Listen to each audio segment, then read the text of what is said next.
welcome back, Weather Reconnaissance Team, to another weekly Weather Recon briefing. I'm your host, Russ Parsons, and I'm thrilled to be here with you again today.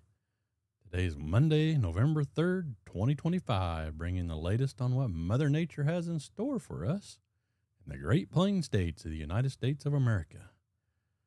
Coming to you live from Parsons, Kansas, where we have partly cloudy skies and 65 degrees. We had a high temperature today in Parsons of 68 degrees this afternoon, which was a great rebound from the colder temperatures we had last week in southeast Kansas. So, yeah, we had some pretty darn good weather today. Not bad at all for the first full week of November. Will it last? Stay tuned, folks, and we will get things going.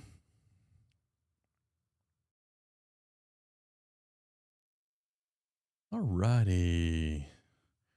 This photograph here I took yesterday, actually, of my mom's bean field, about 15 minutes east of where I live here in Parsons. These are some late beans, soybeans, here in southeastern Kansas. So they're not quite ready to combine yet and harvest, but it won't be long as we can keep some drier weather out there and hopefully get the beans out here in the next several weeks and get them out of the field. But anyway, we will get started here. This slide here represents the severe weather events that occurred in the Great Plains states of the United States over the past week. Had a couple of EF1 tornadoes reported here in eastern Texas. And that would have been the last Tuesday time frame.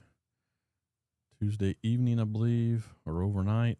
But anyway, last Tuesday had a couple of EF1 tornadoes reported, causing a little bit of damage, trees and stuff like that here in eastern Texas.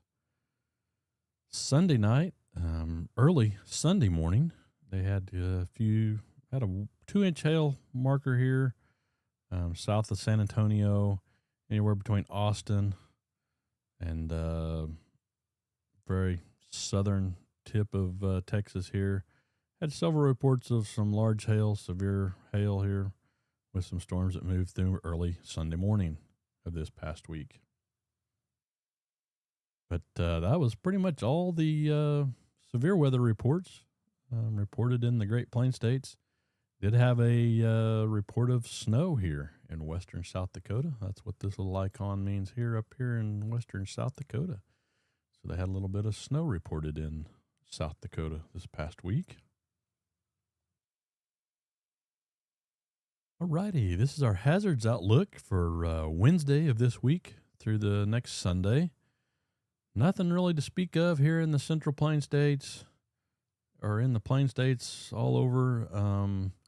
You got to go all the way out here to the northwestern United States in Washington State, Oregon, and Northern California. They are going to get some heavy rain out here in this area over the next week or so. Will probably affect us with a system that rolls in later on towards the end of the week or into the next week. But we will cover that here in just a few minutes. This here map is pretty much the surface analysis map for today, this afternoon, or actually this morning's surface analysis map at 7 a.m. This cold front or this stationary boundary here, last I looked, it was pretty much just a wind shift line. Back behind the front, the winds were coming out of the northeast and east early directions, and here on the south side of the front, winds were coming out of the south. So pretty much just a wind shift line, pretty much a dry front, no rain or thunderstorms expected along that front here. Today or tomorrow even. The rest of the plain states here looks dry and not a lot of weather today to speak of.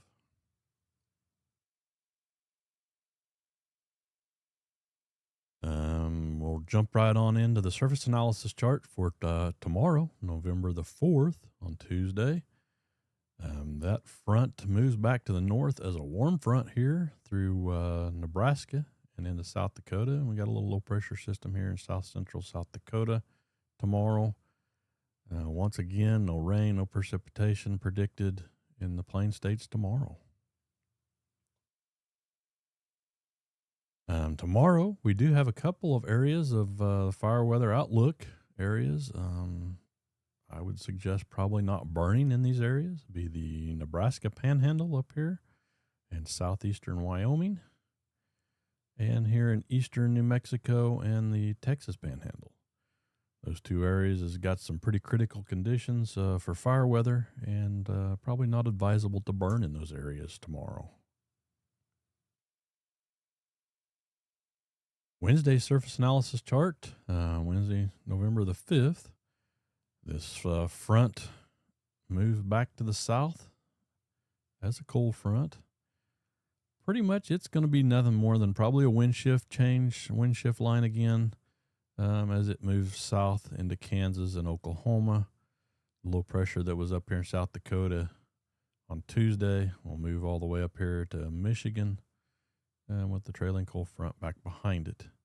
But no precipitation once again is predicted in the Plain States on Wednesday. So that will be a dry, cool front once again.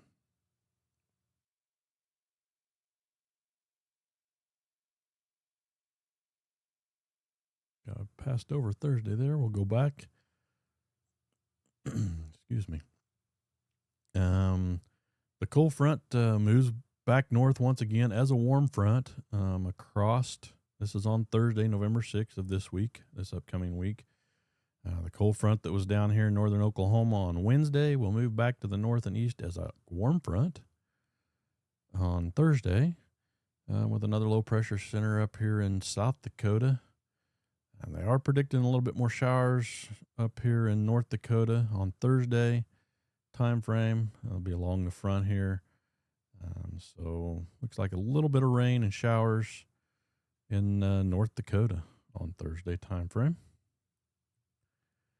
On Thursday, they're predicting hazardous fire weather again here in the Texas Panhandle and eastern New Mexico. If you look down here at the bottom, 40 to 70% chance that you'll have critical conditions for fire weather in this area. So it's probably suggested not to burn in the Texas Panhandle on Thursday. Friday surface analysis chart shows the cold front that was up here in North Dakota, South Dakota time frame on Thursday. We'll move fairly quickly down here into Oklahoma, Missouri, Oklahoma, and Texas.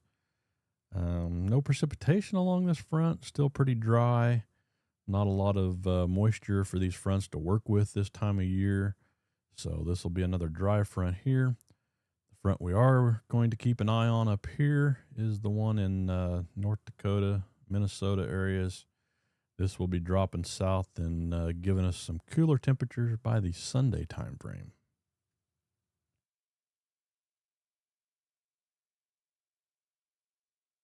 Kind of a messy map on Saturday. They are predicting about 1 to 2 inches of snow here in northern South Dakota. Not really anything further south than that, or actually North Dakota. I'm sorry. I think I said South Dakota. But anyway, North Dakota is expecting some snow showers and a mixture of rain and snow here in the northern North Dakota areas along this front. Couple different fronts. Once again, these are all going to be dry fronts, bringing in a little bit cooler temperatures for the Sunday time frame. This is Sunday's surface analysis chart, 7 a.m. Sunday. The front here, it's going to be ushering in some really cooler temperatures, where it's going to get kind of chilly here in the Kansas area, Nebraska area on Sunday. San Antonio for the next 7 days. This is what your forecast looks like here in south central Texas in San Antonio. Looks like their high temperature for the week's going to be on Friday at about 88 degrees. They're going to be anywhere from about 80 degrees up to the upper 80s by Friday, and then back down to 79 by Sunday, and right around the 60-degree mark for their low temperatures for the rest of the week.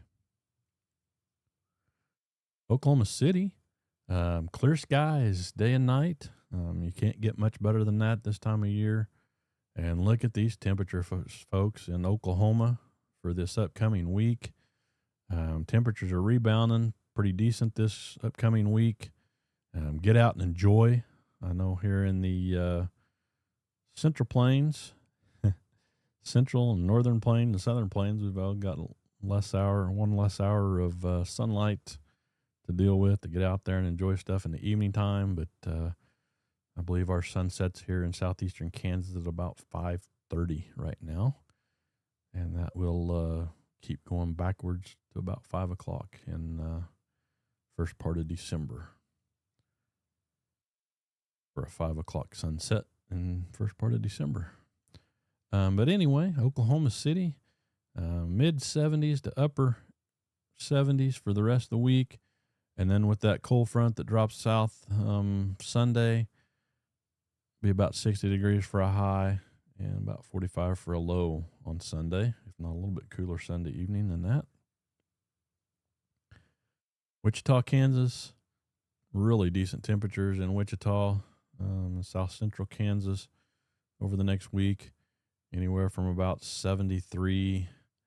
Tuesday looks like to be the high, and then they'll cool back down to about 55 degrees on Sunday for the high Sunday, and 38 degrees for the low on Sunday night. But the cool down is coming Sunday here in Kansas anyway.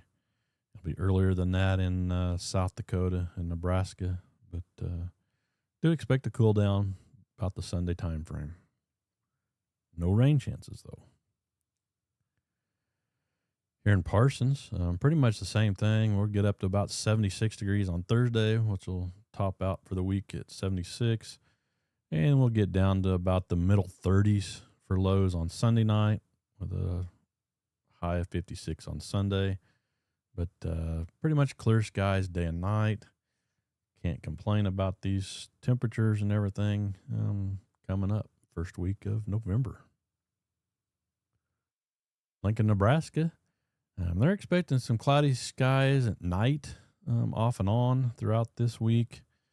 Anywhere from about 72 degrees, topping out at 72 tomorrow on Tuesday. Looks like they'll get down to about 34 to 31 degrees on Sunday night, with a 51-degree high on Sunday.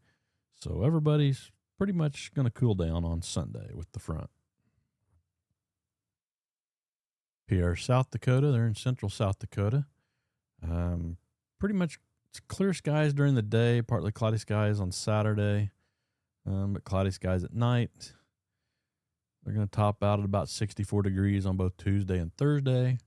And it looks like they'll get down to about 27, 25 degrees Saturday and Sunday night.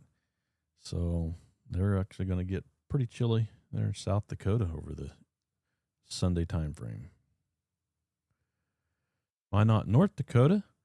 They were going to top out at 53 degrees today, it looks like, for their high of the week, and down to about 18, 19 degrees Saturday night and Sunday night, with snow showers on Saturday. That's when they're supposed to get their 1 to 2 inches of snow there in northern North Dakota on the Saturday time frame. They are expecting just rain showers, general rain showers, Thursday from about noon to about 1 a.m. Thursday night, Friday morning. Just a 20% chance, a little bit of rain possible there in Minot, North Dakota on Thursday.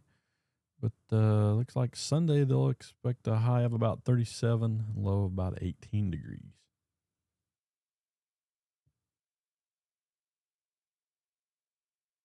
This is the total 7-day precipitation forecast for the entire week, from today through next Monday. The only precipitation that is going to occur, and that's not very much at all, is here in North Dakota area. And that looks like anywhere from about a tenth to about 100th to about a tenth of an inch of precipitation, and that will include the melted snowfall in those totals also in North Dakota. The Atlantic tropical weather outlook. This time last week, we were kind of highlighting Hurricane Melissa. It did go right over the top of Jamaica, caused a lot of damage in Jamaica, and then eastern Cuba, and then here in the outer islands off of north of Cuba. And I believe it's still somewhat going on out here in central. I mean, it's dropped below hurricane levels, but probably a tropical system still out here in the North Atlantic. But they did have quite a bit of damage, took out a lot of stuff here in central Jamaica. But right now, they're not expecting anything this week, tropical-wise, in the Atlantic Ocean. Same story here in the Eastern Pacific, tropical outlook. Nothing is expected over the next 7 days to develop or anything. It's been quite a while since we haven't had anything on both maps.